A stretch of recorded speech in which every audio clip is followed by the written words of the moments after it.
Oh my goodness. Oh dear. Yes. So we're here. We're here. Have you had any wonderful food or drink discoveries recently? I hope you have. And by the way, now that you can hear me, hi Shu, lovely to see you. Really good to see you here. Sorry I didn't notice sooner. I was rocking out to September. No, no problem at all. Not a problem.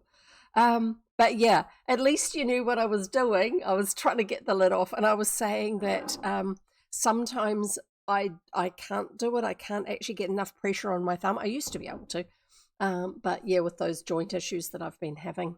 And so I'll get PJ to open it for me because he's got a really strong grip, but also he can press really well with his thumb and keep it all under control instead of me wiggling it, wobbling the whole bottle round and having it decide it's going to foam up. And only a little bit, thankfully. Anyway, so here we are. Hi, everybody. Lovely to see you. And yes, I always use both thumbs. Yeah. The other thing I do is I will push down with my thumb and I'll have my other hand pressing down. So yeah, we all come up with special techniques, don't we? I prefer this particular brand, not just because it's in the bottle, but I actually think that their flavors have a nicer fullness of their flavor rather than having so much of the trailing sweetener to their flavor. And but the price of this, if I go to my local sushi chain place, which is very much Kiwi sushi, it's not Japanese sushi. I mean, it's in the style of what we call sushi, but it's not actually. Um, they do this one, this brand, and they do another one, which this is not the same brand. I'm going to show you the bland label. No, I can show you that label because to me that doesn't look like a normal brand.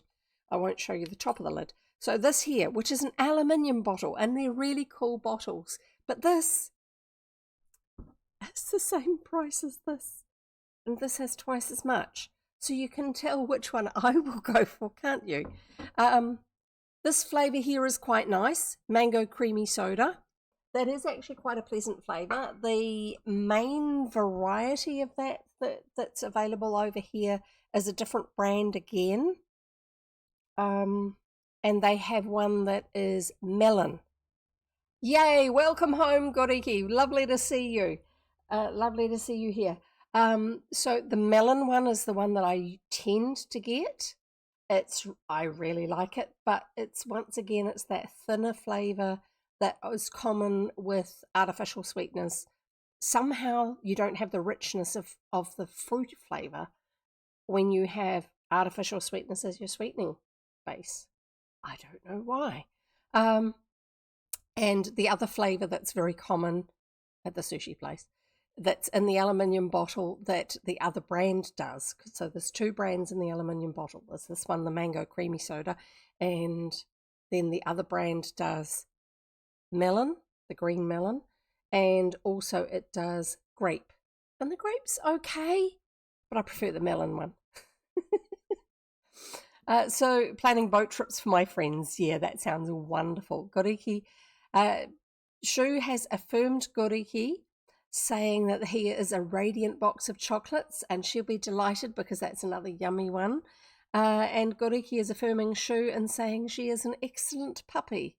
Wonderful. So cute for your friends or with your friends. For your friends. How much do you want to get rid of your friends? Sorry, that's an inside story and joke. Special one-way trips for. Yes, I know what he's talking about.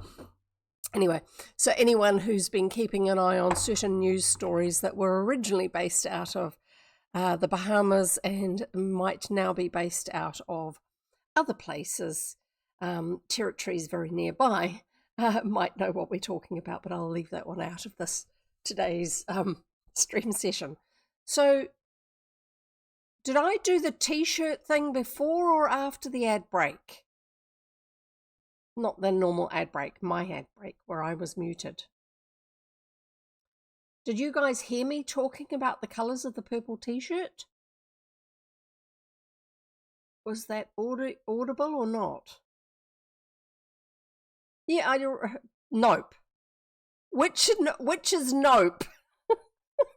You couldn't hear me? In which case I'll do it again, because goody, he missed it. I'm going to do it again anyway. You don't get a say in it anymore. Right, I just have to find it. Do it again, says Shu. That's great. So here we go. And I will actually move it over slightly so that you can see it better. So this one is the sample that they show online. Fourth wall. Okay. This is the colour of the shirt. One of the shirts that are available. It's not this colour purple, okay? It's not meant to be this colour purple. It's definitely a different colour purple. This is the online version to compare it with. So, this is the same shirt as this, using room light, like bedroom light where it's not a huge room, but assisted by an LED light, because the room isn't particularly bright, okay? That's this shirt here in this colour, and it looks like this, although I prefer this version of the colour, because that's me. This is it in a bigger room, the living room, with daylight spill in it, and it is pretty close to this, isn't it? It is pretty close. Probably if it was held upright, so it was catching more daylight, that is what it would look like. Which, good representation, I like that. And this is what it looks like if you take it into the kitchen and you have warm lights in your kitchen. This looks nothing like that, does it? Or that. No, your eyes are not deceiving you. This is all one exact, actual, physical shirt. The same shirt in 3 different rooms of the same building. That one, and that one. So if you buy a shirt and you put it on and you're really disappointed that it doesn't look like what you saw online, go and find a different room to look at it in, or go outside, okay? Is the dress gold or blue? Absolutely, that's exactly. Even has the same little white dot. Yeah, this little one here. Right there. Toothpaste, anyone? I don't know what that is. It's there. I'm still happy with this purple for my shirt that I'm wearing. I actually like this tone that it comes up with, but I do know that this is actually probably the purple that they are wearing. If you're just down from the second L in Loadable. Yeah, that one there, that dot. Right, so there you go. I like all purple, so I'm set. Wonderful shoe. And I am still trying to find one of the base shirts that they do that is V-necked that actually has a reasonable purple, not something that should not be called purple but is called purple, because there's a lot of that round.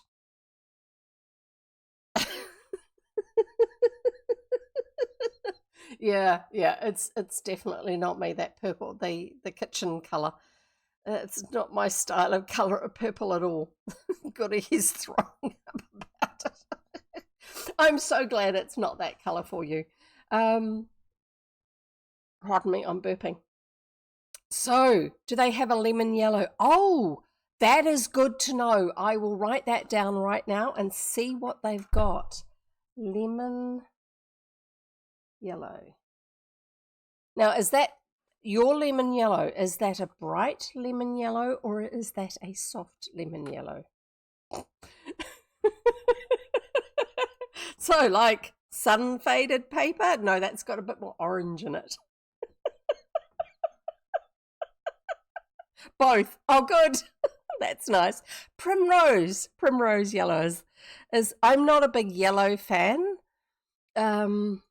because when I was growing up, I, for some reason, got the impression that what you liked needed to be things that suited you.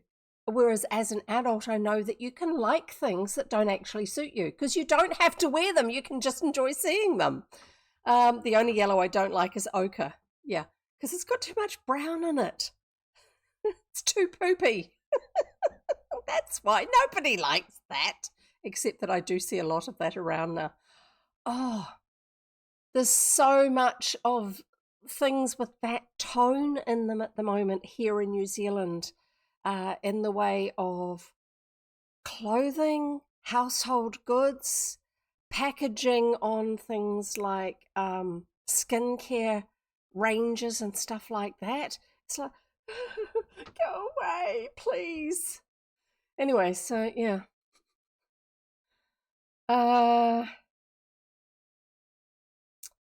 Right, just checking to see if there's anything else I needed to cover. I think that was it. T-shirts, and I'm still really happy with mine. I love this particular purple. I love the clarity of it. I do want to see if I can get this sort of turquoise at some stage as a T-shirt. I am going to be doing some other colours of these. This, on me, I'm not a small woman, okay? This is I am going to be, let's have a look. I'm trying to see the label. Yes, I'm going to be honest about it. This is a 2XL, and this is how it fits on me around my neck, okay? I have a double chin. I have a serious one and a belly. So it's not actually particularly snug, which is good. I'm not a small woman, okay?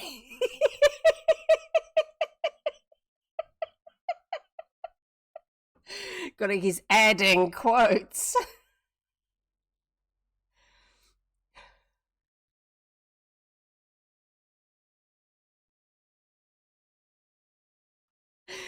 Oh, fingers misplaced. Oh well. and Shu is hitting the shame button.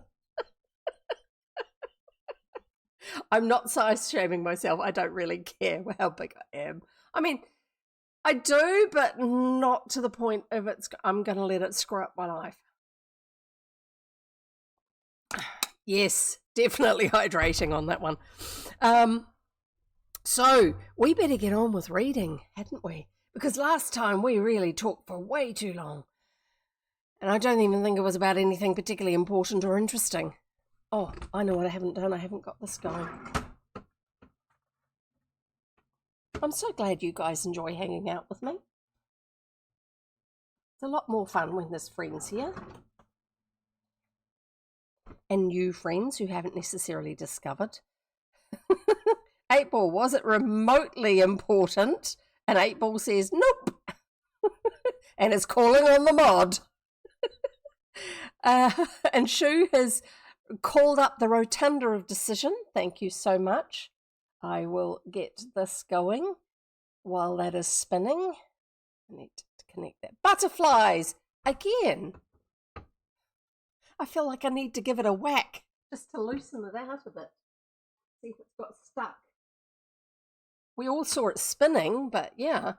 And and Goriki has redeemed the circle of decision. I always get butterflies. I think I'm in crush with you. Oh, lovely. I just have to see if I can slump down far enough for you to be able to see me. And unicorn. Oh my goodness, we haven't had unicorn in so long, and it's Ivan the Terrible. Perfect. Wonderful. I'm just going to get the where is it?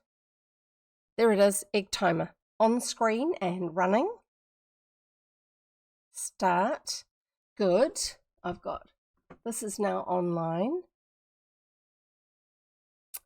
Come on, hurry up. The ADHD really does make things frustrating at times. I'm just trying to think.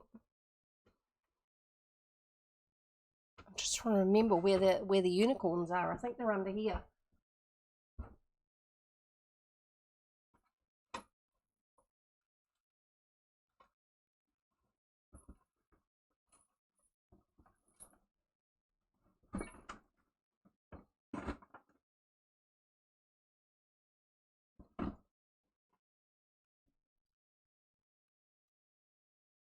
Feel a little bit like the Wizard of Oz with the curtain. Yes, unicorns. Here it is. Where's Ivan? Ivan's in here. I can see the results of Ivan being in here.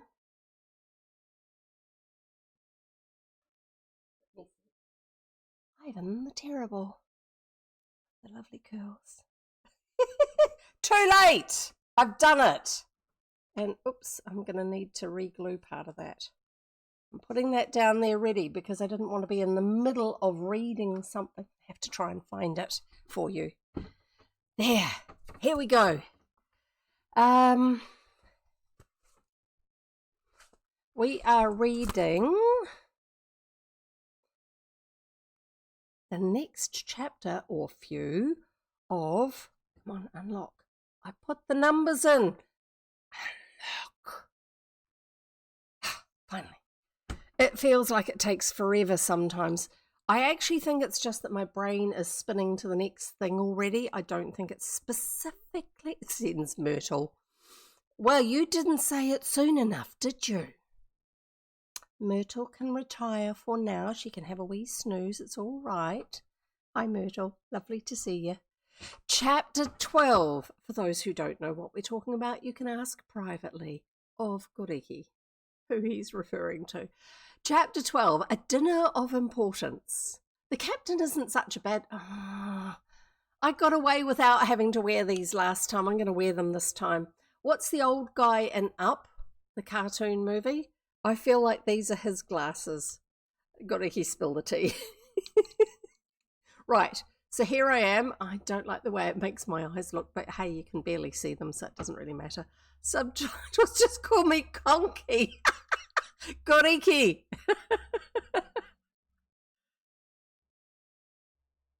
And now it's missing half of what I'm saying. I have no idea why. It's being weird. Hi, Goriki. How are you? I got a he. No, it's Goriki. Yes, yes, yes. Look. Posterity, save it now. Oh my goodness, that's adorable. Yeah, just kind of. I feel like I need to make myself smaller so I can fit these on screen. Here we go. Chapter 20. No, chapter 12. I can't even read now.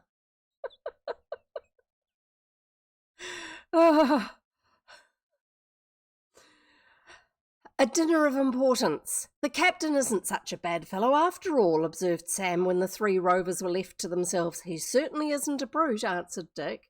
But about being bad, that's another story. He's got an awfully shrewd face, put in Tom. The glasses, they do nothing. Excellent. Actually, no, they do make a big difference to me being able to read the page without going like this to see through the bottom of my glasses. I want to see if I can get some ones that actually just clip on and I can flip them up or whatever. The clip-on glasses. Not pop-overs, but clip-ons. Anyway, he's got an awfully shrewd face, put in Tom, but I'm mighty glad he turned old Baxter down. That villain would ride over us roughshod. I think all told we have gained a point, continued Dick. It's something to be treated decently, even if you are a prisoner.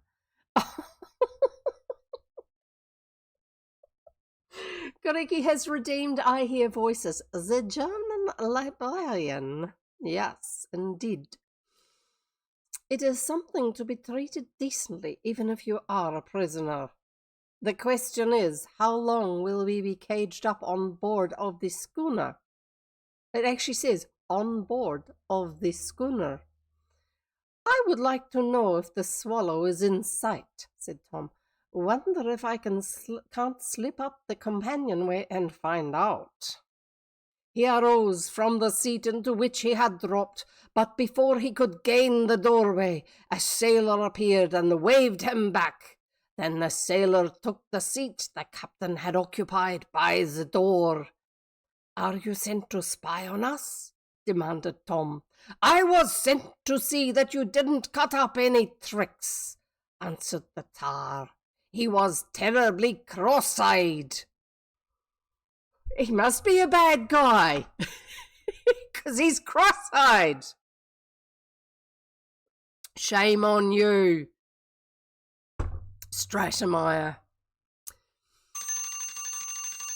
Oh, we've got to change headwear now. Clicking the right thing and then taking them off and put the other ones on. Let's see if I can get these slightly untangled. They've all been bundled up with the other ones in a cloth bag instead of, they should be in a box, but they're not.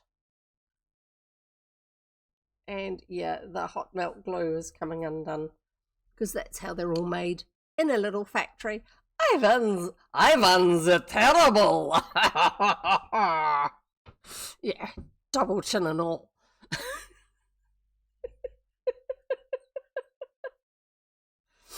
And here we go. We will end the voice when we end with the Ivan. The terrible. And why do we sound slightly Russian? I do not know. Is it German? We are meant to sound German, and I do not know what that sounds like anymore. He was terribly cross-eyed, but appeared to be rather good-natured. You mustn't go on deck without the captain's permission. Can't we have any fresh air? You'll have to ask the captain about that. He said I was to watch you while you had breakfast and keep you and those other folks from quarreling. What other folks? The Baxters? Yes. Hello? Come up here. Come here. Come here. Come here. Come here. Somebody came around the wrong side of the chair. I could not reach him. Yeah, and I cannot show him to you on his chair because his chair camera is broken. Kaput. It is kaput indeed. It's a big kaput. No. Treats. Just don't knock over my drink. You wish for the treats? Let's move the camera. Yeah, we move the camera and we move the egg timer over here.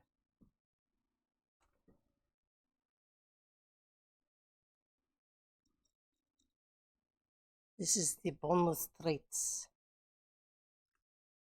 The kids aren't accented either. They were. It was me wondering what they were talking about. That was not accented. Yeah. There you go. No more in that hand. That's where they were. Yeah. Now you have to get down. Are you ready to get down? No, are you ready to get down? I said yes. You're ready to go. Are you going to go and help Myrtle, the turtle, with her business? Yes. Look deep into my eyes. You must assist Myrtle in her business. Yeah. He's wondering what I'm doing. Come on, off you go. Off you go. You don't need to sit there. Go. Off you go. Good boy. He's wondering what's going.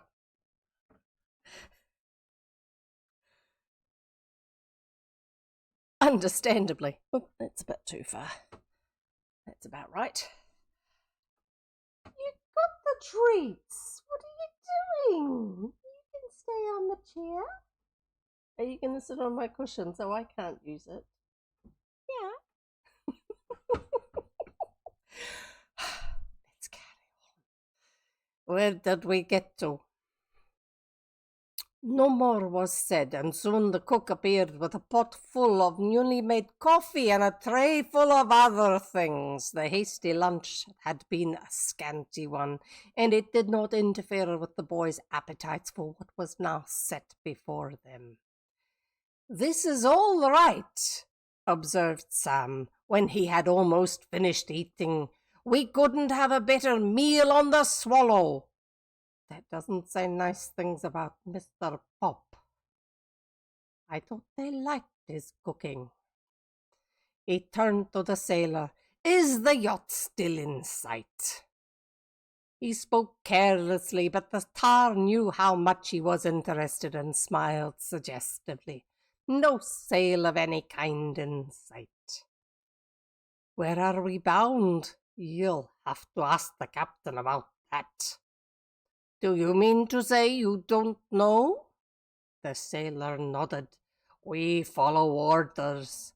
We do, and that's all," he observed, and then they could get nothing more out of him.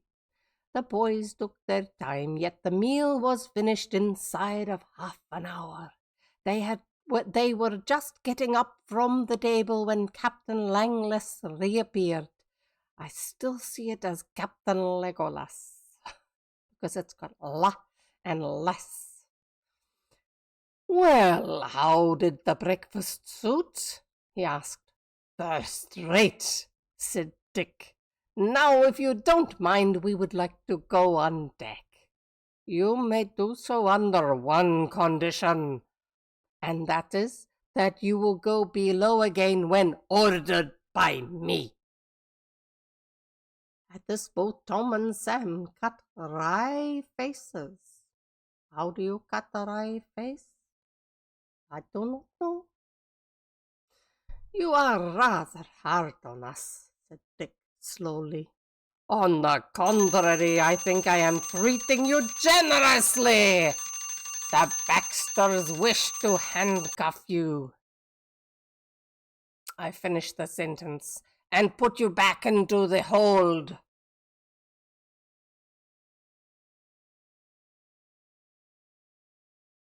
Yay, well done. We got there. And I have no idea what on earth that accent was. It definitely wasn't German. Yeah, that was a weird one. Sorry about that. Time for the Wheel of Ears. Thank you, Shu. And what have we got this time? I'm sure the glasses make it all the weirder. What have we got this time? Bow lavender. Lovely. Such a lovely colour. So peaceful and relaxing.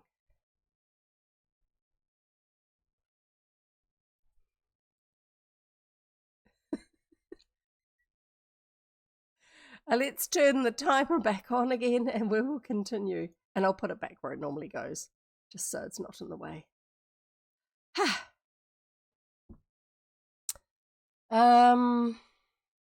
The Baxters wish to handcuff you and put you back into the hold. I really wish I had glasses that didn't take up so much room on my face. They're very distracting. There was a pause, and then the boys agreed, if allowed to go on deck, to go below again whenever the captain wished. Yeah. And now we've got ads. Great. But remember, we're going to get away if we can, added Dick. Hopefully not within the... Oh, no, they did. But remember, we are going to get away if we can, added Dick. All right, get away if you can, rejoined Captain Langless. If you go overboard, you'll be in for a long swim, I can tell you that. It felt good to get into the bright sunshine once more, and the boys tumbled up onto the deck without ceremony. As soon as they had quit the cabin, the captain put away the weapons at hand, locking them in a closet. As the sailor had said, no other craft was in sight, and on every hand stretched the calm waters of Lake Erie as far as the eye could reach. The course was northwest, and Dick rightfully guessed that they were heading for the Detroit River. So let's have the map again. Hang on.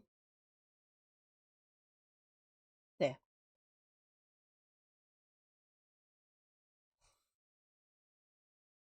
Where is it? What is it listed under? Display capture. There! There it is. Let's move it. No, not that one. Display capture. This one. So they are on this lake here. This is Lake Erie. They were down this way and they're heading up to Detroit. I think that's Detroit up there. Let's have a look. This one here is... That is not helping me. No! Why are you not on the map I wanted?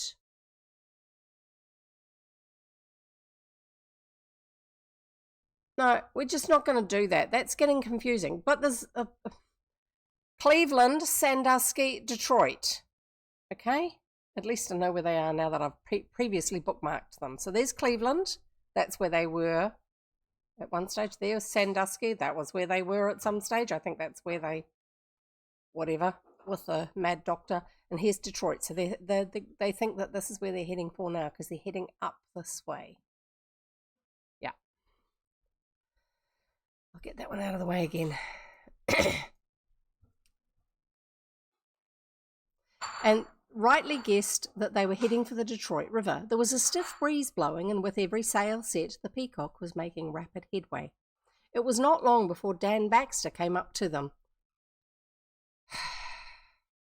The bully's face was dark and threatening, yet he did not dare say much, for Captain Langlis had given him warning that the prisoners must not be molested. "I suppose you think it fine to be up here," he began. "It will be if we don't get too much of you," replied Tom bluntly. "I suppose you would give a good deal to be on land." "Not particularly. We enjoy sailing. If not, we wouldn't have been out in our yacht." "Where were you bound?" "That's none of our business, Baxter." "No, sorry, that was our business, Baxter." "Oh, if you don't want to tell me, you needn't," growled the bully and walked away. "I'll wager he and his father have had a row with Captain Langlis," observed Dick. "Otherwise he wouldn't be half so meek." "I wish we could win Captain Langlis over to our side," put in Sam suddenly, struck by the idea. "Do you suppose it could be done if we paid him well?" "I'd hate to buy him off," said Tom. "But it might be best," said Dick slowly. "We don't know what the Baxters may have in store for us." "It's pretty plain to me what they want to do. They're going to hold us prisoner until father signs off his rights to that mining claim. And if father won't sign off, then they'll treat us pretty badly. Perhaps they'll kill us." We can sound Captain Langlis. It won't do any harm." Checking out where he's at, seeing what he's really thinking. For the present, the captain was not in sight, having retired to the stern to consult Arnold Baxter upon several points. They remained on deck until noon, when the cook called them to dinner in the cabin. They found they were to dine with Captain Langlis. "I asked the Baxters to join us, but they declined," he observed as they sat down. Now I am not so high-toned." "You mean you're not such a fool," returned Dick. "For myself, I'm glad they are staying away. My meal would be spoiled if I had to eat with them." "They are very bitter against you, that's certain," went on the owner of the schooner smoothly. "They want me to do all sorts of mean things, but I have declined. I am playing a game with them, but I want to do it as becomes a man." Dick looked around to see that no outsider was within earshot. "Why do you play the game with them, Captain Langlis?" he whispered. The owner of the schooner frowned. "Well, one must make a living, if you want an answer," he returned shortly. "True, but you might make a living more honestly." "By helping us, for instance," added Tom. "By helping you?" "Yes, by helping us," resumed Dick. "I must say, lads, I don't quite understand you." The captain looked at them sharply, as if anxious for either to proceed. Let's just clear that and turn that visually off so that I'm not distracted by it. The captain looked at them sharply, as if anxious for either to proceed. To elaborate on what it is that we're discussing, apparently.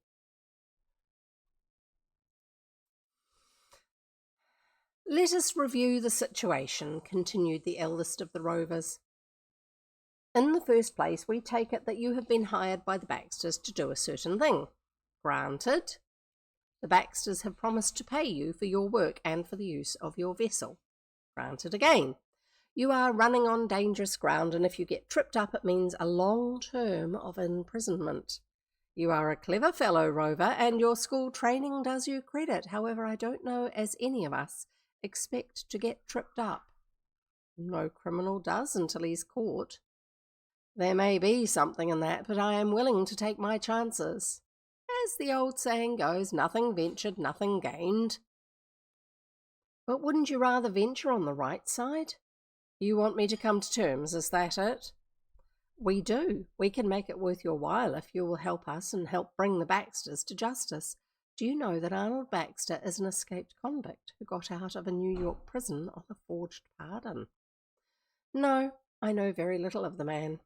I'm hoping that while this is going on, that the other boat that they are off, which has the lumberman and their cook servant on, are actually connecting with other people from the lakes that the lumberman knows, because this is his workspace. He could get a few fairly hefty lumbermen to come and help with whatever it is that they're doing to stop the others, the bad guys. Because he's been hit on the head by the Baxters. No, I know very little of the man. He is a bad one, and his son is little better. Standing in with them is a serious business. I don't know much about you, but you don't look like a man who is bad by choice. At this, the captain of the Peacock let out a light laugh. You talk as if you were a man of deep experience instead of a mere boy.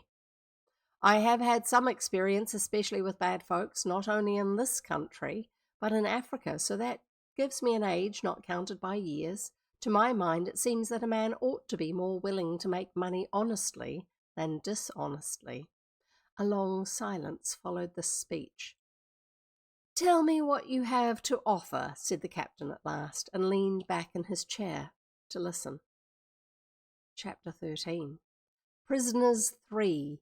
It was easy to see that Captain Langless was feeling his way, as the saying is, and Dick felt that he must go slow or he might spoil everything. Yeah, if you're trying to persuade somebody, don't try and rush them. If they feel like they're being pushed, they will not choose what you're trying to get them to choose.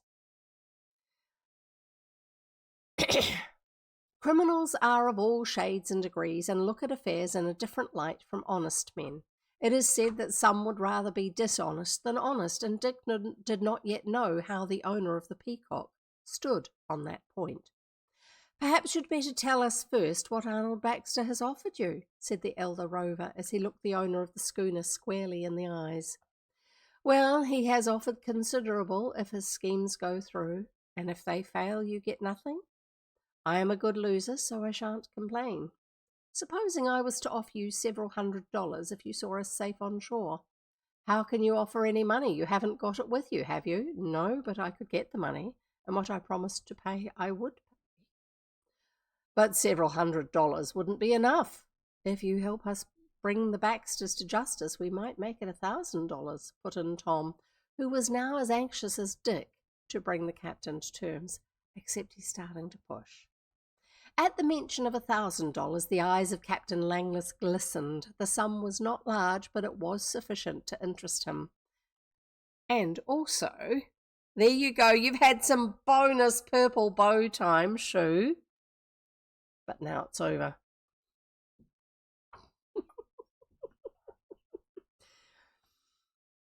But it was sufficient to interest him. He had already received $300 from Arnold Baxter as a guarantee of good faith, so to speak, but there was no telling how much more he could expect from that individual. If he could obtain $1,300 all told and get out of the affair on the safe side, he might be doing well. How would you pay this $1,000? He asked. Our father would pay it. He's a fairly rich man and anxious to see Arnold Baxter return to prison. To get the man out of his path? Partly that, and partly to see justice done. Come, what do you say? Before the captain could answer, there came a call down the companionway. 2 vessels in sight, a schooner and a steam tug, announced a sailor. Coming this way? asked the master of the schooner. Aye, sir. Captain Langlis arose at once. I will have to ask you to step into the hold again, he said politely but firmly. I will talk over what you have offered later. He motioned to the passageway leading to the hold. Sam was on the point of objecting, but Dick silenced him with a look. All right, we'll go, grumbled Tom, but I'm going to take the dessert with me, and he took up a bowl of rice pudding and a spoon. Dick followed with a pitcher of water and a glass, at which the captain had to grin. I'm just going to write down rice pudding. I haven't had it for years, and if it's nicely cooked, it is yummy. Just thinking that might make a good cooking stream sometime.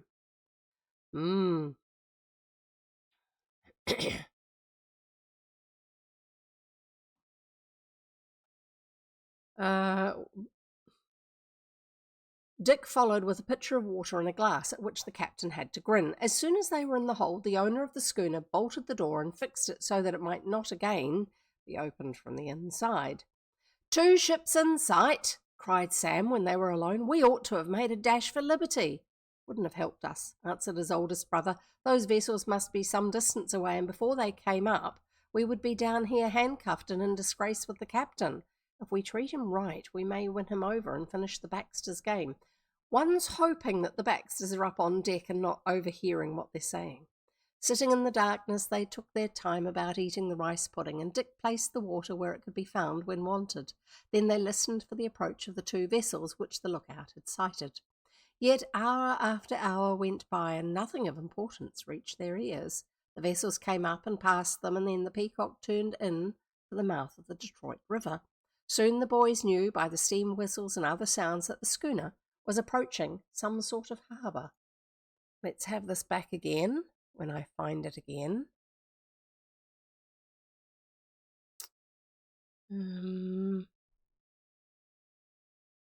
Display capture, there it is. And let's zoom in on this.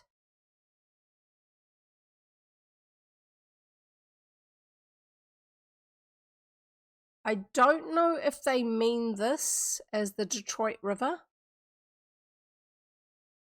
It is called the Detroit River. That's what it says down here. And if I zoom in, the words won't get any bigger. They just turned around. So they're, oh yeah, there it is there as well. So they're coming up towards this, and that's part of the, it will have docks and all sorts of shipyards and everything on both sides of the line. This is Canada on this side, and this is this is the United States on this side. So this is all part of the outer areas. Detroit itself, Detroit proper, is up here before you get into the next lake, which is Lake St. Clair, which is the little one that they're going to cross, in theory, for their holiday. So they're coming up here. I don't know if they're coming up this part or if they're coming up this part. I don't know which parts are more navigable. I'm not even going to bother changing it to the other view of the river. So we've got the satellite view of it because its modern layout, it will be very different to what it was back then. This gives us the coastline and the waterway. That's all we need. There you go, that's that, and we'll turn that one off again. Right, where do we get to? Soon the boys knew by the steam whistles and other sounds that the schooner was approaching some sort of harbour. A dreary evening and night followed. The Peacock came to a standstill, and they heard the sails come down and the anchors dropped, but nobody came to them, and they had to sink to rest supperless. They remained awake until after midnight, then dozed off one after another. Oh, thank you for the raid, Arthur. It is lovely to have you here, you and your amazing group of friends. So good to see you. We are currently reading the Rover Boys on the Great Lakes, one of the early series of books by the Stratemeyer Syndicate, who are famous for the Hardy Boys, Nancy Drew, and a bunch of other stories like that. So sit back, relax, enjoy yourself. So good to see you again. Lovely to have you here. Actually, let's have, just before we go further, oh yeah, Star Maria, Star. I'm just going to call, I'm sorry, I'm terrible with names. I'm just going to call you Star. Lovely to have you here. I will give you a tip video of things to do to make the most of your time here, and it will be fairly short. So sit back and relax and enjoy it, and then we'll carry on with the read. Hello, and welcome to the stream. I'm Jev. Now, let's talk about our 6 things to enjoy the stream. Number 1, get your drink. It can be water, whatever you like, but, take care of yourself and hydrate. Number 2, when I hydrate, you should as well. Did you hydrate just now? Number 2, get snacks or maybe a whole meal. It depends on your time of day and your own habits. Again, take care of yourself. Be hydrated and eat what you need to eat. Number 4, get comfy, whether it's cooler or warmer, just something to cuddle perhaps. But be comfortable. That's also important. It's good physically and mentally. Number 5, have something to write with and write on. It can be paper, it can be anything you like. Memo, post-it notes, whatever you like. This advert not associated with post-it notes in any way, shape, or form. Disclaimer. Now, sit back, listen, and enjoy. Feel free to engage in chat. Do the puzzle over here or, down there somewhere. Play Jev Bingo. I do silly things like, I do silly things. Or you can spend pages and make me wear silly things like funny ears, like this one. Have a good stream. And welcome back. Sorry, just having a wee sip of my Ramune. Right, let's carry on. The boys are hoping to escape from being held captive on somebody else's ship, sailing boat. And yes, these are my proper glasses, but I can't see properly through them sometimes, and so for reading and screen, and so I've taken to wearing just a pair of really cheap reading glasses, the lowest strength I can get from the department store, over the top of them, and it just means that I don't have to work quite so hard to concentrate to be able to read the words, or going like this all the time when I'm looking at things because I'm trying to look through the bottom of my glasses. I nearly said screen, but they don't fit very well and they look a bit weird. Doesn't matter. We're listening to the story. Here we go. Oh, and they're at anchor in a river mouth or a little harbour near Detroit or in Detroit itself. I'm not sure. Hi, Aki. Lovely process having your eyes go out in more than one way. Yeah. Which is quite funny too. I am hoping that I can actually get some clip-on ones.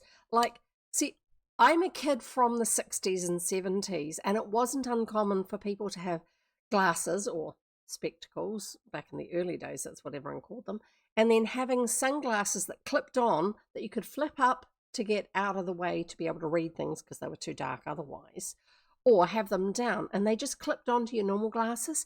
And apparently you can get reading glasses like that, so that people like me who are short-sighted, who have very strong glasses to enable them to see in the distance clearly and even just read normally, like if I take my glasses off like this, I can't read. It's too far away. I can only see that far away from my face when I haven't got glasses on clearly. That's how short-sighted I am. But there's enough people like me around now that they actually have ones that clip on, so I just have to see if I can find some somewhere. Yes, I miss those kind of glasses. I honestly haven't seen them in shops for ages when I get my glasses.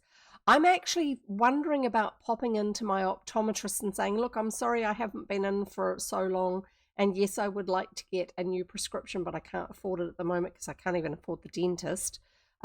So do you have any clip-on reading glasses? Seeing if they can help me out with that. Oh, that note there that you're seeing, what that's talking about is that if you are I don't know about on the Twitch app, but if you are using a browser to watch a stream, if you have a look in the address bar, the URL bar up the top, it will usually have a little tag after the channel name that has a reference, referrer raid. Now, if you really, really, really want to count your viewership to count for somebody, either remove that and load the page again, or click on the streamer's profile picture. Once will take you to their about page, and then once again to come back to the video view with full chat. And what that does is it actually removes that referrer link. So if they were back to counting raids like they used to count hosting, the raid would still count, that somebody has actually initiated a raid if they were trying to track, Twitch was trying to track it.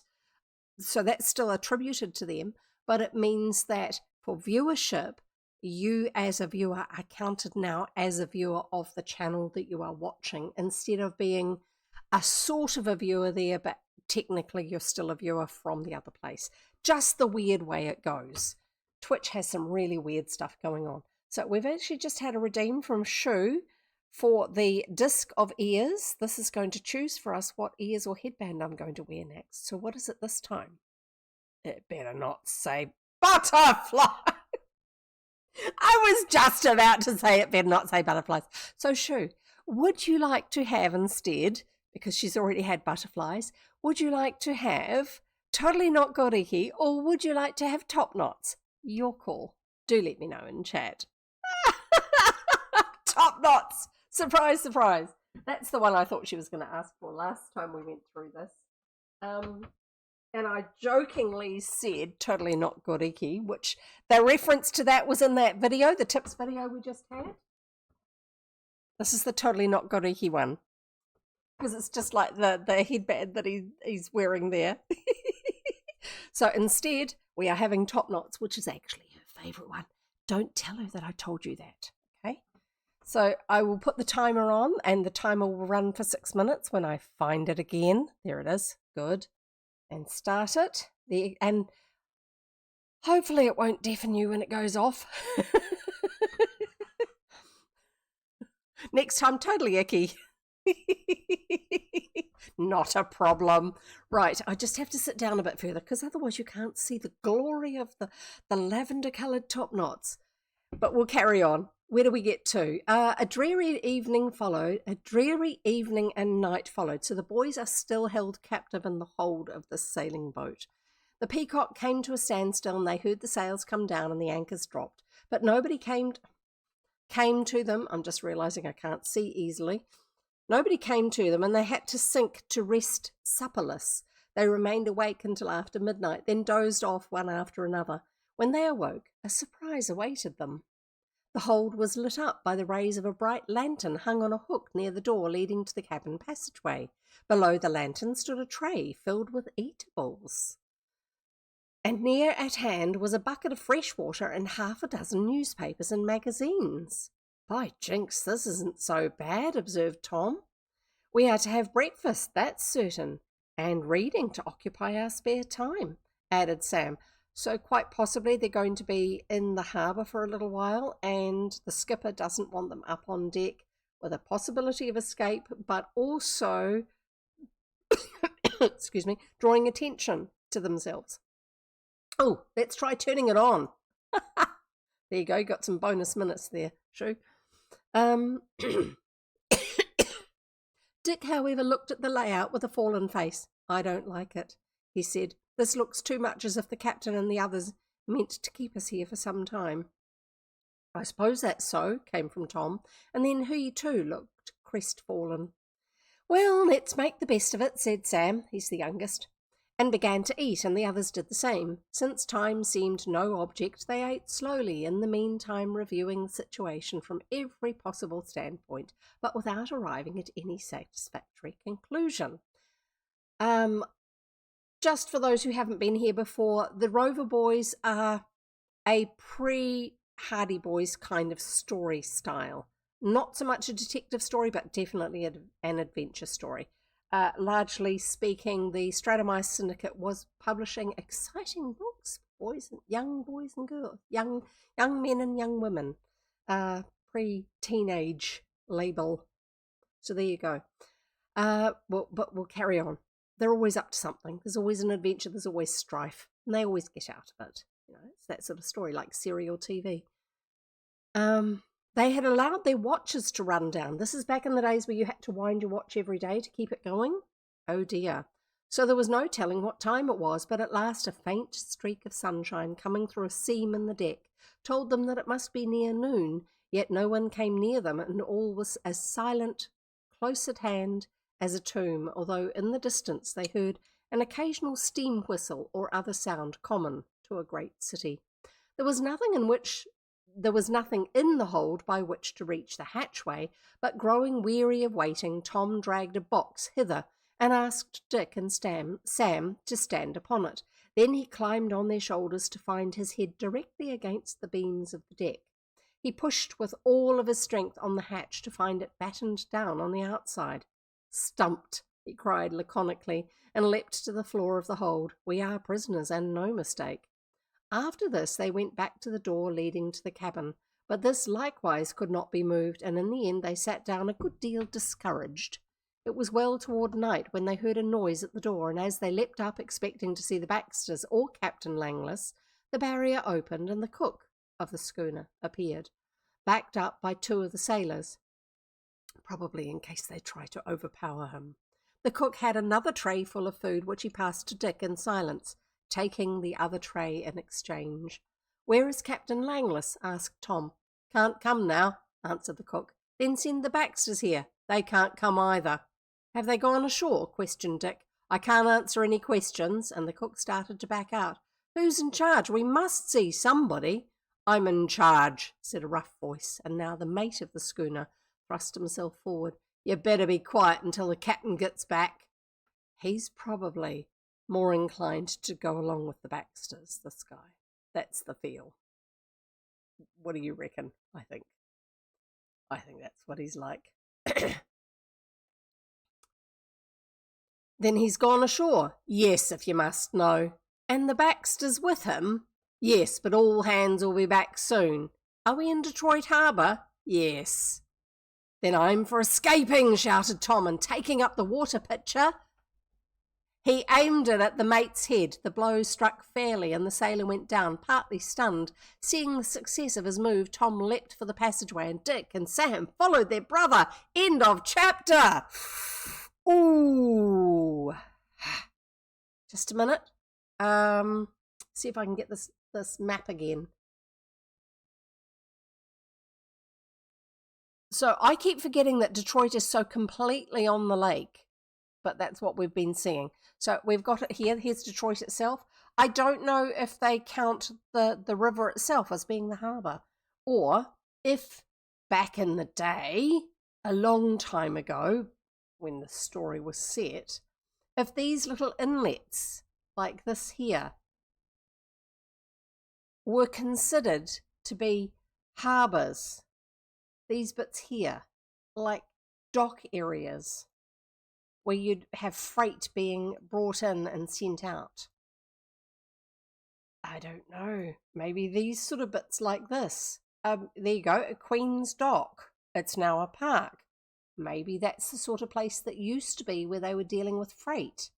Because a lot of cities that are based on rivers do actually have all these inlets down the sides so that ships can come in, be tied up and unload their goods and load up other ones.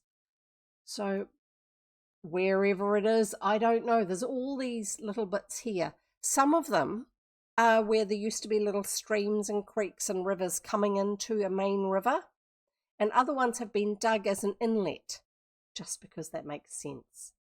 So I don't know. I really don't know. This is obviously downtown Detroit, which usually your main harbours are not right where the downtown is. They're just out a little bit from that. But that's I don't know. I don't know Detroit enough.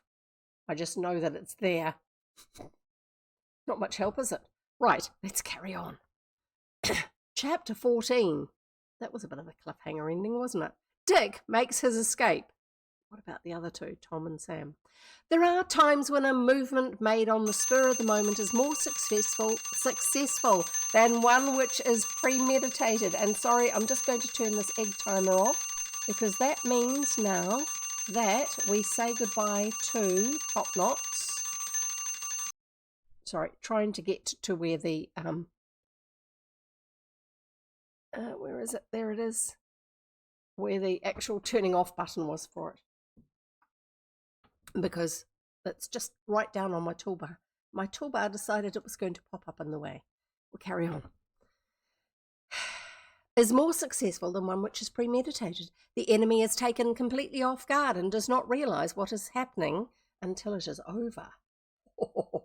So let's hope it's that, but it may not be. I don't know. We'll find out, won't we? It was so. In this present instance, the mate of the Peacock was a tough customer and a heavy-built man, and the men behind him were also large, and none of the three had imagined that the boys would really undertake to combat them. As the mate went down, Tom leapt directly on top of him, thus holding him to the floor for the moment, and then struck out for the nearest man, hitting him in the chin. This is back in the days TV era. After this, but before the modern era, was pow, sock, blam. You can imagine it with this sort of stuff. No wonder they used to put that in them.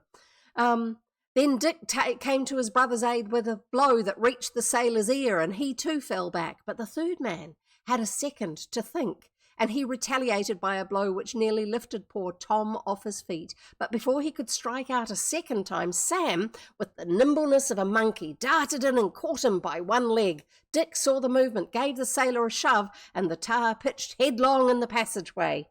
Tar being the nickname for sailor in this book. Itchy nose. The opening was now tolerably clear, and away went the three boys for the cabin, gaining the compartment before any of the men could follow.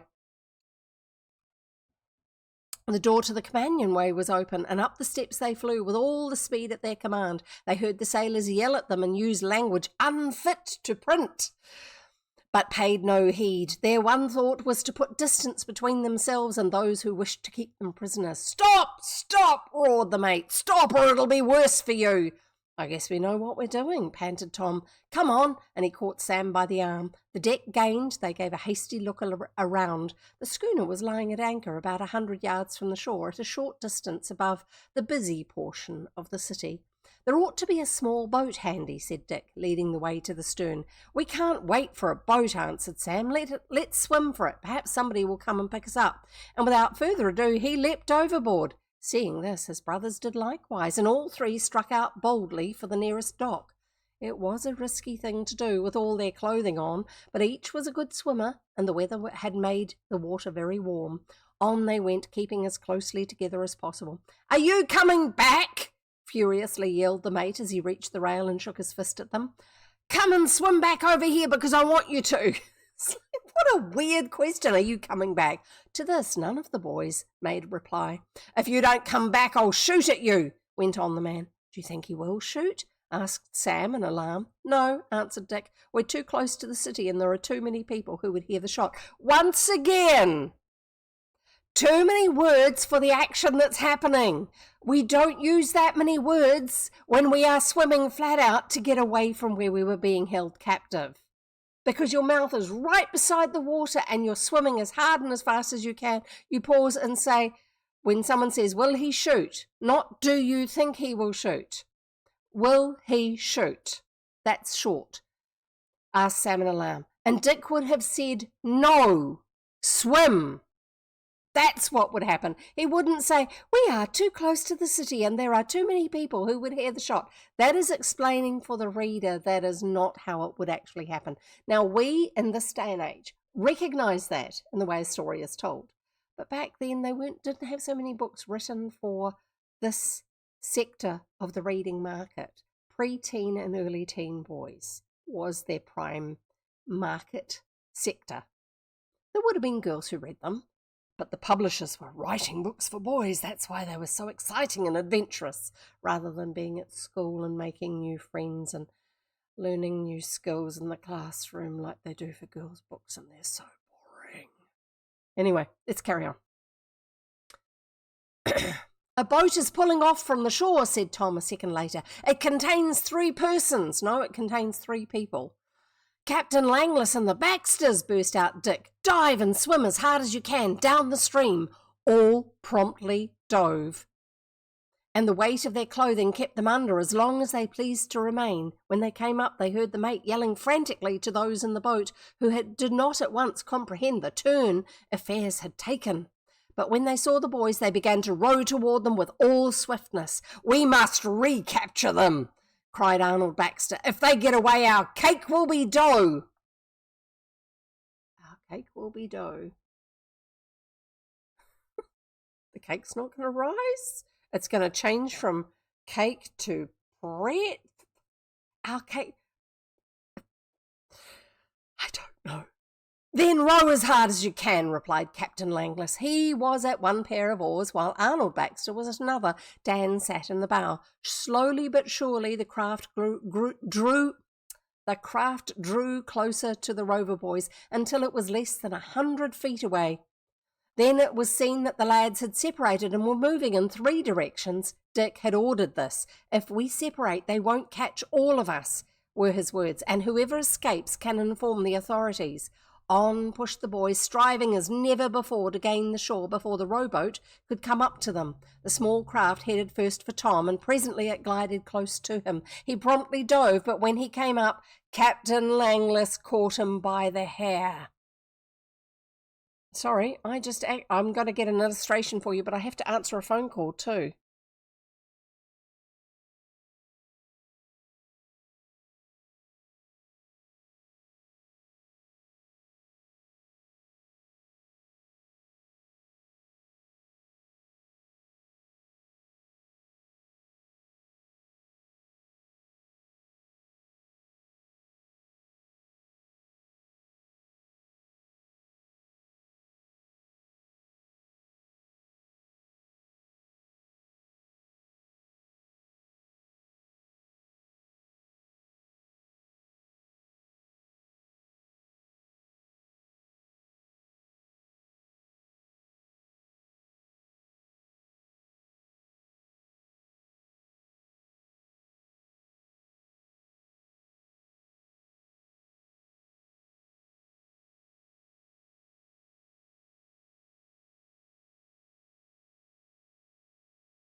Sorry about that, taking a phone call from an elderly relative. One of those things that once upon a time I could have ignored the call because it would have just been discussing something. But these days, as people age, it's like, probably a good idea to just check in case there's something else going on that I need to find out about. So let's see if I can find the information.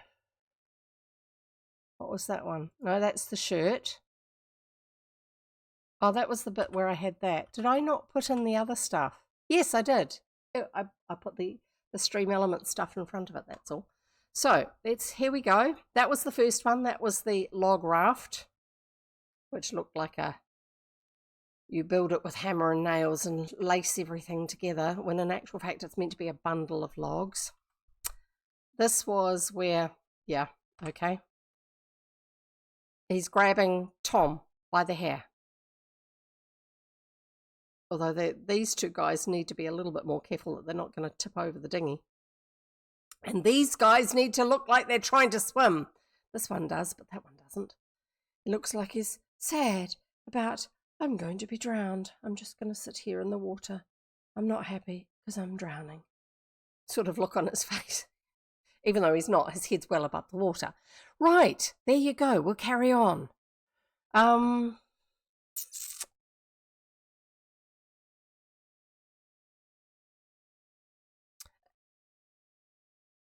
He promptly dove, but when he came up, Captain Langlis caught him by the hair. "It's no use, lad," said the captain firmly, and despite his struggles, hauled him on board.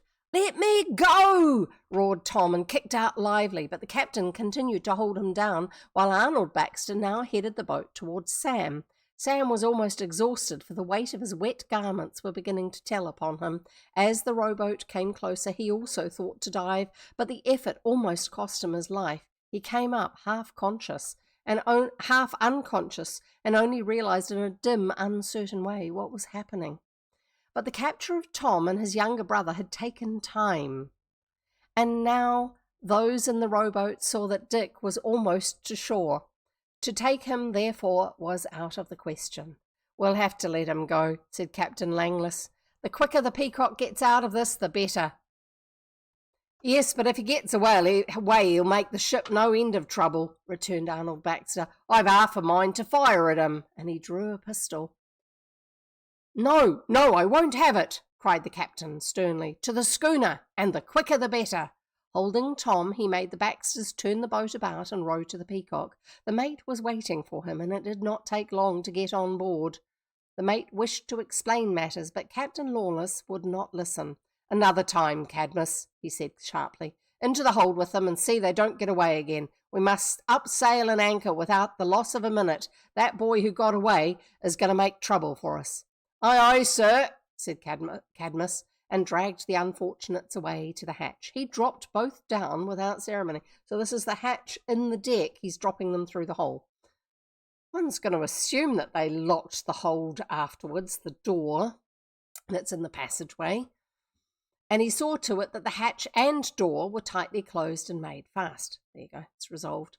In a few minutes, the anchors were up and the sails hoisted, and the Peacock was steering straight up Lake St. Clair towards the St. Clair River. Let's get the map out again.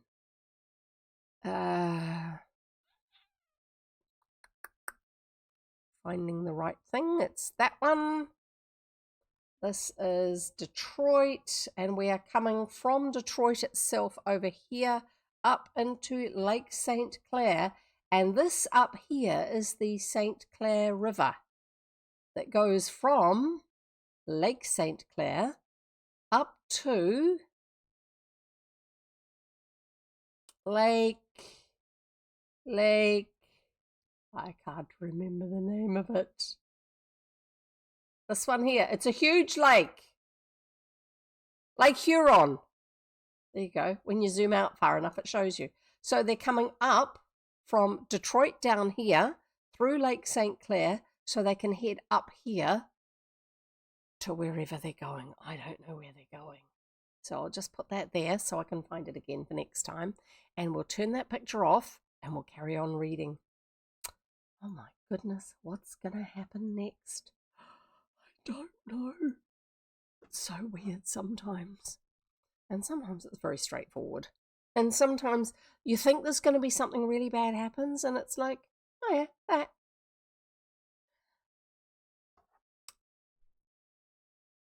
The Peacock was steering straight up Lake St. Clair toward the St. Clair River. To reach Lake Huron, the schooner would have to cover a distance of 75 to 80 miles. So that's up through that river.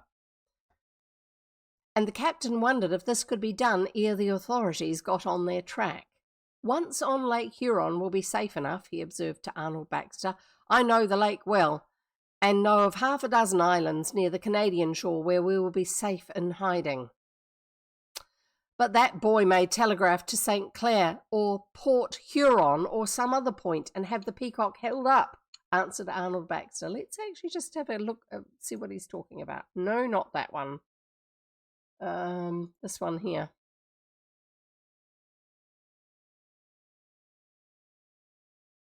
So I'm guessing Port Huron is here where Sarnia is, because that would make a lot of sense. Lakeport, Woodrow Beach, Fort Gratiot Lighthouse. If you're going to control the entrance and exit from this lake, oh, there's Port Huron down here. This is Port Huron, so that's a town just before you get into the lake. That would make a lot of sense to actually, for the police to send ahead to there. And you've also got this place all the way down here, that's all built up. And then you've got more here at St. Clair itself. And then you got down here at Marine City. So there's a lot of places where they could actually get stopped at. Now, the islands they're talking about in Canada, near the Canadian shore in Lake Huron, are probably these ones up round here. Now, here is where it becomes the States again, but there's bigger islands and there's also littler islands against the shore there and over here. So quite possibly that's where he's thinking that they can hide away. I don't know. So let's just come back over here, leave it there again, and then we'll carry on reading. Yes. Port Huron should be a city by this time, I think. Yeah, these days it will be. I don't know about back then. It might have been that borderline between a town and a city, because some places that get called towns in some of these books, and then they talk about the numbers, to me, no, some places that get called cities in these books, they talk about the numbers, to me that's a town. And I don't know what the defining factors are for them. In terms of being an administrative centre for a place, for an area, and having a control over the river mouth, the entrance going from Lake Huron into St. Clair River, it probably is technically a city from that respect. I would guess it was back then, but nothing like Detroit size-wise, even then. But yeah, good point. Let's see where I got to. But the boy may telegraph to St. Clair or Port Huron. Actually, the authorities are more likely to. They better. And have the Peacock held up, answered Arnold Baxter. We've got to run that risk, was the grim reply. If we get caught, I'll have an account to settle with Cadmus. That's his mate, the guy who's second in command on the boat. A while later, the mate and the sailors who had been with him were called into the cabin so that Captain Langlis might hear what they had to say. The mate told a long story of how the boys had broken open the door leading to the cabin with a crowbar obtained from he knew not where, and had fought them with the bar and with a club and a pistol. They would have been better to be honest with them. There had been a fierce struggle, but the lads had slipped away like eels. The sailors corroborated the mate's tale and added that the boys had fought like demons instead of surprising them and overcoming them. I'll fix them for that, said Arnold Baxter when he heard the account. They'll find out who's master before I get through with them. But this did not suit Captain Langlis, who had not forgotten his talk with the Rovers at the dinner table. If it looked as if he was going to be cornered, he thought that a compromise with Tom and Sam would come in very handy. You mustn't mistreat the boys, he said when Cadmus and the other sailors had gone. It won't help your plot any, and it will only cause more trouble. You seem to be taking the affair out of my hands, growled Arnold Baxter. I know I am running a larger risk than you, answered the captain. I own this craft, and if she is confiscated, I'll be the loser. But see what I've offered you. Yes, and if we win out, as the saying goes, but things won't be so nice if we lose, will they? I don't intend to lose. I have a scheme on hand for getting to Lake Huron before tomorrow morning. By what means? Hire a large and swift tug to haul the Peacock. We can make splendid time considering that the schooner is without a cargo, because they didn't use engines for sailing boats back then. In fact, when I was growing up, we had a small sailing boat. Not a day boat, one you could sleep in, but it was really small. You could only just sleep in it. And it just had an engine in it. But you couldn't go backwards, you could only go forwards. It was that simple. And that was a lot later than this era. So, yeah, back then, if it had sails, it didn't have a motor in it. It didn't have an engine in it. And so towing it, would make a lot more sense. Hire a large and swift tug to haul the Peacock. We can make splendid time considering that the schooner is without a cargo, so it's not too heavy to pull quickly. Who's going to pay the towing bill? How much will it be? The kind of tug you want will cost about $50. All right, then I'll pay the bill. The idea pleased the captain, and the bargain was struck then and there. Half an hour later, a tug was sighted and hailed, and the captain told a story of a rush job waiting for him at Port Huron. A bargain was struck for the towing, and soon a hawser, that's a tow rope, was cast over to the schooner, and the race for Lake Huron began. Now, part of the reason why they wouldn't be attempting to sail it, well, they could, is the fact that often the wind goes down a river or up a river because of the shape of the land around it. And you can't sail straight into the wind, and you can't control the boat as well if you're going straight ahead of the wind. You actually want to have the wind a little bit on the side. And it's also when you're in a river rather than open lake or the ocean, you don't have as much room to move. So if the wind is coming from straight ahead, to actually go forwards, you need to go at an angle to it and zigzag backwards and forwards so the wind is blowing first on one side of the boat and then on the other side of the boat. That's called tacking, when you're going forward when the wind is coming towards you, like that when you're sailing. And it takes a lot more time because you're covering a lot more distance. And it's also not reliable speed because the wind will get strong and then it'll get weak again and all this sort of stuff. And it depends on the time of day because wind can be strongly affected by what time of day it is, how much heat there has been on the land. So it makes sense for what they're doing to hire a tugboat to tow them through to the next part. That's how they were moving the logs around on the lake. Right at the beginning, when Dick got washed over the side, knocked over the side when they were hit by a logging raft, it was being towed by a tugboat. So there are a lot of tugboats in this area, not just for moving ships into and out of the docks, but actually moving freight themselves by towing it in the water or towing a boat that doesn't have an engine. Simple. Makes a lot of sense. The race for Lake Huron began. Chapter 15, What the Lame Man Knew. I'm guessing we're going to now follow what's happening with Dick. So let's find out what happens next. Dick was not aware that his brothers had been captured until some hours after the sailing of the schooner. He headed for a part of the river where several small craft were moving about and was just about to climb up the spilling of one of the docks. The spilling? I don't know. When a lighter hit him and knocked him senseless. A lighter is a small boat that's used for moving people and things backwards and forwards to the shore. So he was going to climb up the side of the dock. Maybe it's a set of laddering or something like that up the side of the dock. I don't know what the spilling or spiling is. It's not something I'm familiar with. When he got hit by a boat and it knocked him unconscious. "We've struck a boy!" shouted a man on the lighter. So this is the second time he's unconscious because he was caught. Yeah, okay. "We've struck a boy!" shouted a man on the lighter and then rushed forward with a boat hook. As soon as he caught sight of Dick, he fished the youth from the water and hurried ashore with him because if he left him in the water, he would have drowned. The shock had not been a heavy one, but the lad was weak from swimming with his clothes on, and he lay like a log on the flooring of the dock. This alarmed the men from the lighter, and they hastily carried him to a nearby drugstore and summoned a doctor. Drugstore, I would call it a chemist or a pharmacy. Yeah, whatever. We don't have something called a drugstore in New Zealand. We don't have such a multi-purpose sort of a place. When he was strong enough, and carried him to a nearby drugstore and summoned a doctor. From the drugstore, he was removed to the hospital. When he was strong enough to go about his business, he found it was night, yet he lost no time in making his way to the docks on a search for his brothers.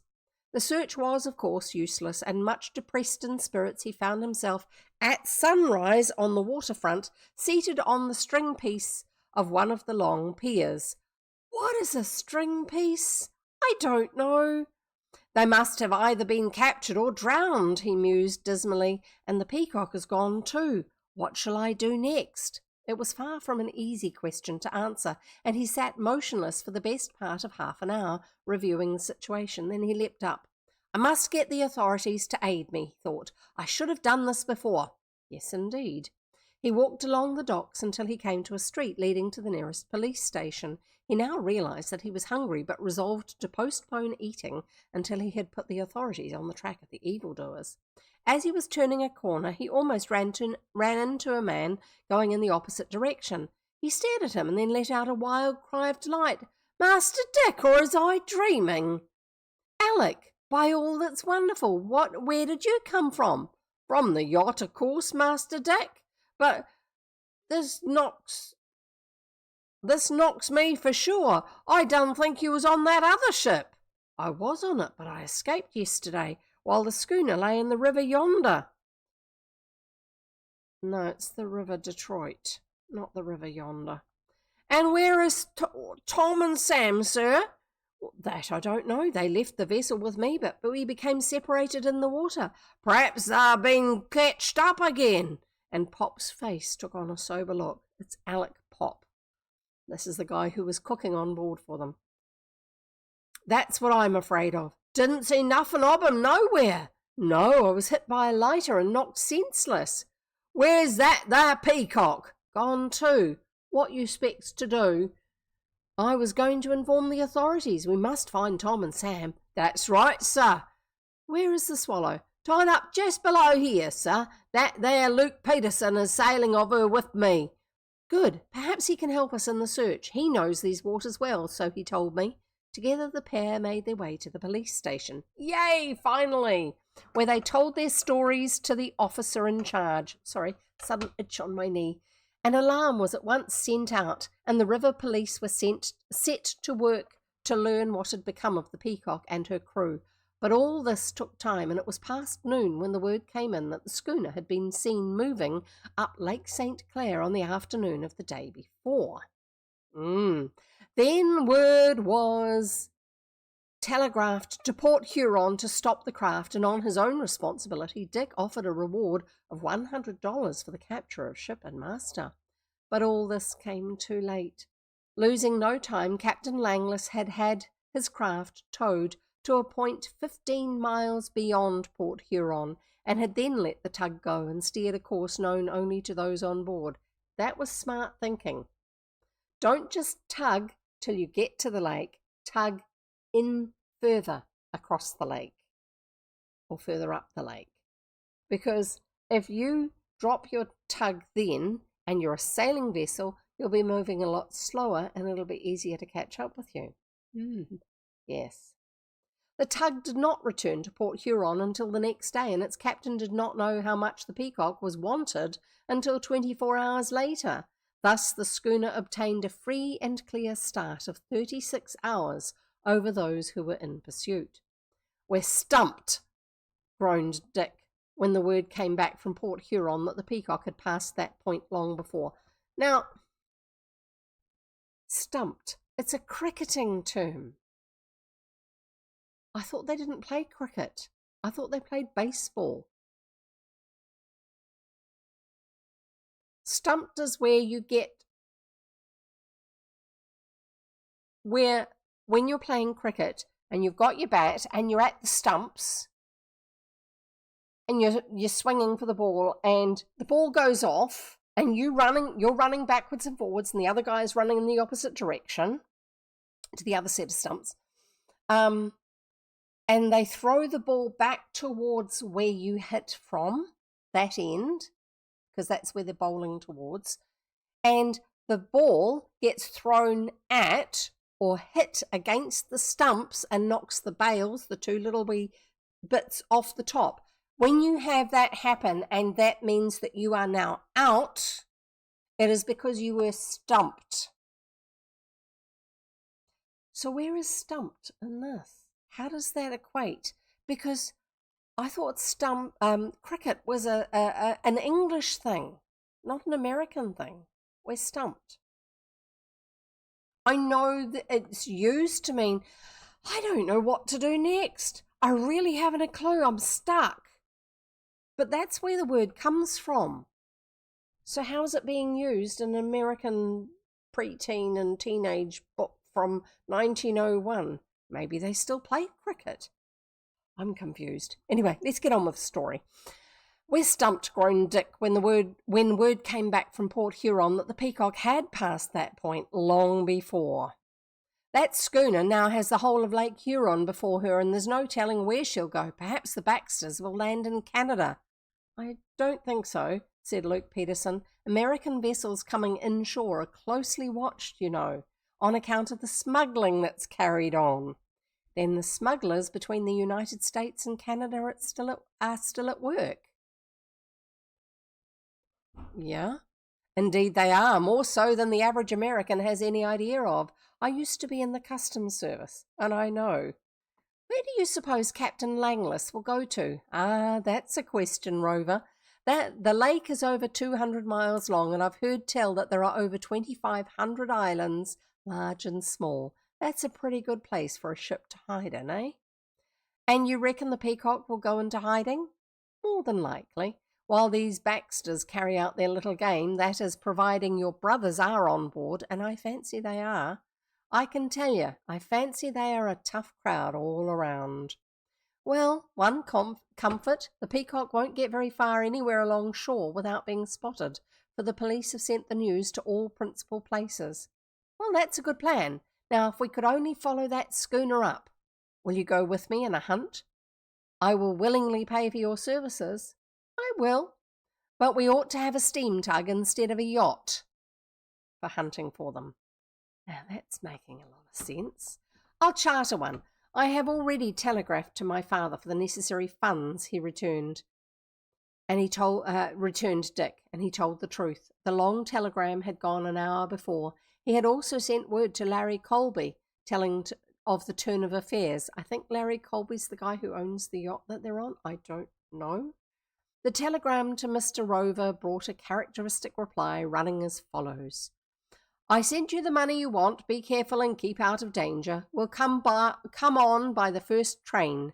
The message to Larry Colby brought that student... Oh, Larry Colby was the guy who was going to go with them. That's right. I'd forgotten.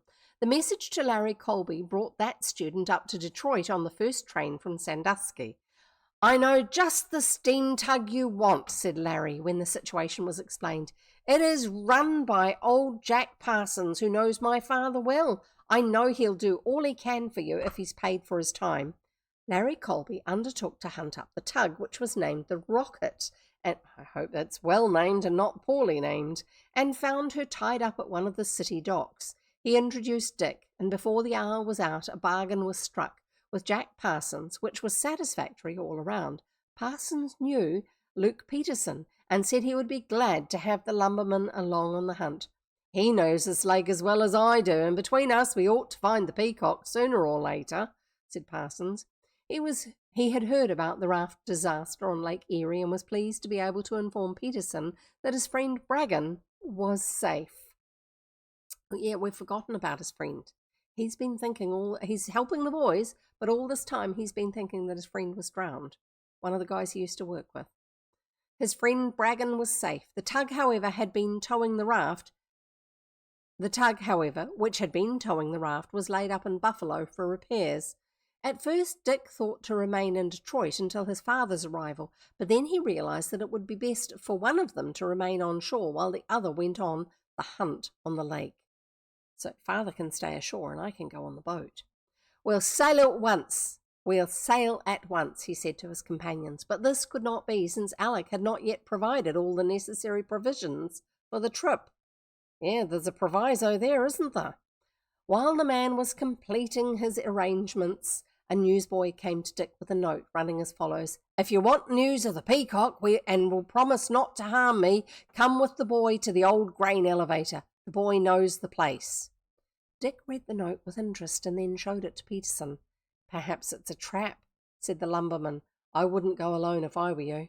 I'll go, answered Dick, but I wish you would follow me up on the quiet. And so it was arranged. When Dick reached the place mentioned, he found it practically deserted. Who gave you the note? He asked of the newsboy. A man. Here he comes now. The newcomer proved to be a lame man who had in former years been a sailor. He lived in a shanty behind the grain elevator, and he came to Dick with difficulty. Come into my shanty and I'll tell you what I know, said the lame man. Won't hurt you, so don't be afraid. And he hobbled off again. Waving his hand to Peterson, who was in the distance, Dick followed the lame man and sat down on a bench in front of the shanty, the odd individual seating himself on a stool opposite. Want to find Captain Gus Langlis, eh? Said the lame man, closing one eye suggestively. Yes. I read of the case in the papers. He's a bad un, eh? What do you know of the case? Demanded Dick impatiently. The way it's written, it sounds like he's meant to be Canadian because he keeps saying eh. What do you know of the case? Demanded Dick impatiently. He realised that he had a decidedly odd individual with whom to deal. Know everything, yes, sir, everything. Jock Pelly don't keep his ears open for nothing, not me. And I said to myself when I read the papers, Jock, you've learned something of value. You must sell the news, says I to myself. But what do you know? Getting to that, sir. Getting there fast too. Did you offer a reward of $100? Yes. Who's going to pay that amount? It's a pile of money, $100 is. It'll be paid. You can be easy on that point. If we can use your information to apprehend him, not just handing out money because you give us a rumour. Well, supposing a man's lame and can't go after those rascals, what does he get for putting somebody on the right track? If you put me on the right track, I'll give you $50. Dead certain? Yes. Now where has the peacock gone to? Needle Point Island, was the abrupt answer. Go there and you'll find the peacock and her crew, sure. There you go. Needle Point Island. They do sewing, cross-stitch there? Needle point? I think it's needle point. The point is like a needle. I don't know. Is there such a thing? Needle Point Island. Let's have a look.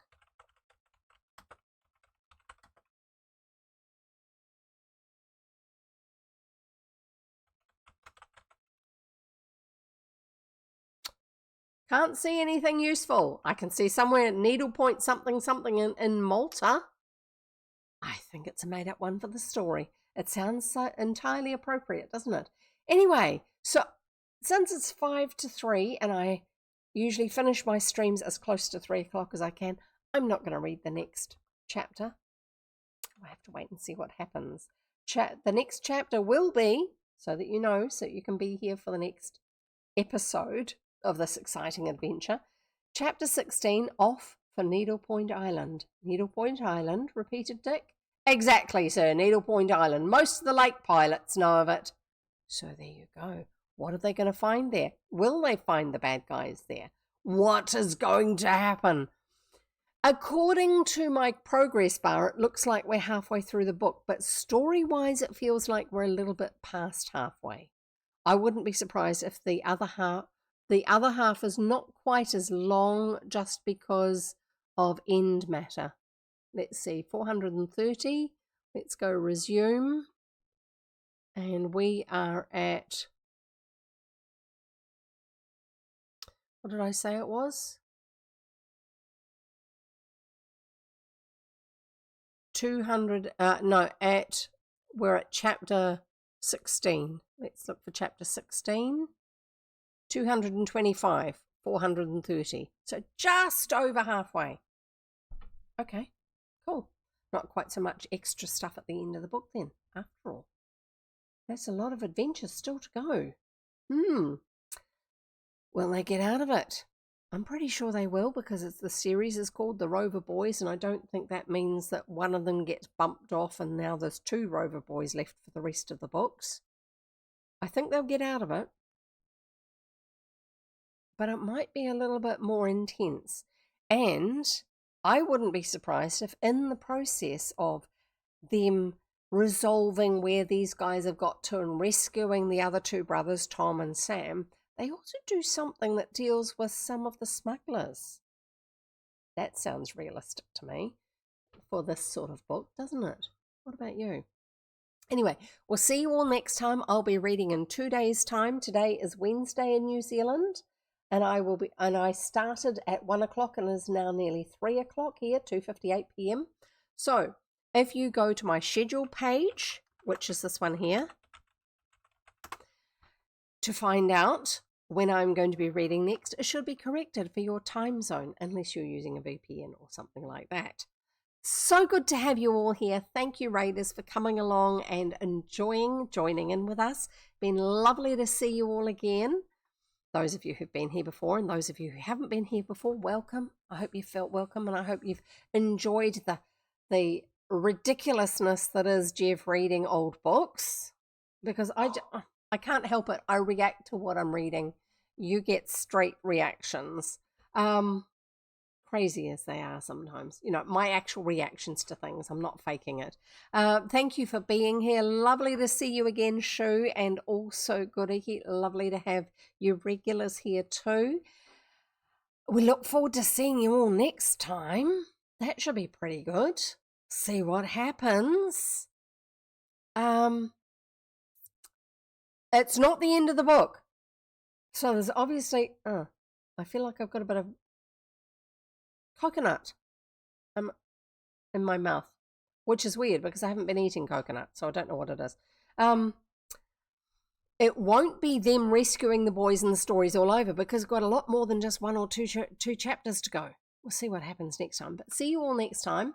Look after yourselves, and that includes staying well hydrated. We know this, don't we? Stay well hydrated.